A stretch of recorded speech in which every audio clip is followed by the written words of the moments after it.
So this is officially day 2 in Kerala. আমি একেবারে স্নান করে রেডি হয়ে গেছি। এরপর আমাদের ব্রেকফাস্ট, তারপরে আমাদের নিয়ে যাবে বাসে করে এর্নাকুলাম সাইট সিইং করাতে। তারপর ফাইনাল লুক। তারপরে লুচি আর ডাল খেয়ে আমরা বেরিয়ে পড়েছিলাম সাইট সিইং করতে। আর ও ভাই জল, আই অ্যাম অবসেসড উইথ জল। আর হাওয়াতে আমার চুলের দফা রফা করে দিয়েছিল। আর তারপরে ফ্যামিলি ফটো। তারপর আমাদের নিয়ে যাওয়া হয়েছিল এই সেন্ট ফ্রান্সিস চার্চে। আমরা যেহেতু ট্যুর গাইডের সাথে গেছিলাম, তাই সবটাই ছিল তাদের প্ল্যান করা।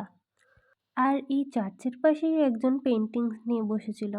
আমি তো ফিদা হয়ে গেছিলাম তার আঁকাগুলো দেখে। এই যে ফটোটা দেখছো, এখানে সবাই আমাকে দিদির দিদি বলেছে। কেন বলো তো, আমি নিজেও বুঝতে পারছি না। চার্চের ভেতরে ফোন অ্যালাউড ছিল না, তার জন্য নো ভিডিও। আমি যেহেতু ভিডিও করছিলাম, আমি আর মা পেছনে পড়ে যাচ্ছিলাম, আর সামনে বাবা আর দিদি গট গট করে হেঁটে যাচ্ছিল। তারপরে হঠাৎ আমার মাথার পোকাটা নড়ে উঠলো, আর আমার নাচার শখ হলো। মাথায় রক্ত দেখতে পাচ্ছ না? মাথা দিয়ে রক্ত বেরোচ্ছে।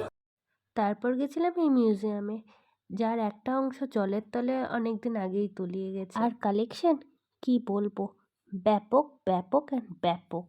আমাদের হিস্ট্রিতে কত কি আছে না, যেগুলো দেখলেই আমাদের খুব প্রাউড ফিল হয়। এত এক্সপার্টাইজ, এত সুন্দর হাতের কাজ, সত্যি কত কি শেখার আছে আমাদের কালচারের কাছে। আর এখান থেকে আমরা চলে এসেছিলাম আমাদের ফেরার রাস্তায়। আর দেখতেই পাচ্ছ, আমি আবার দাঁড়িয়ে পড়েছিলাম আমার জলকে ক্যাপচার করতে। নিজের ফটো আমি দুটো কম তুলবো, কিন্তু জলের ভিডিও না না, আমি তো ছাড়বো না।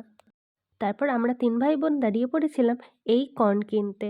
দাম আই থিঙ্ক 50 টাকা নিয়েছিল, কিন্তু টেস্ট ওয়াইজ ব্যাপক ছিল।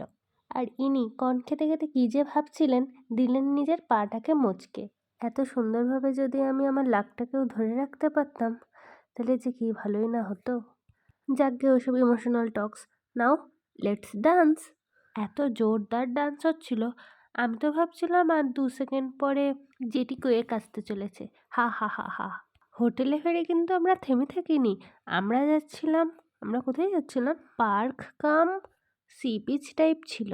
তারপর আমরা গেছিলাম লুলু ইন্টারন্যাশনাল মলে, যেখানে আমার ভাই তার সোল বেস্ট ফ্রেন্ড পেয়ে গেছে।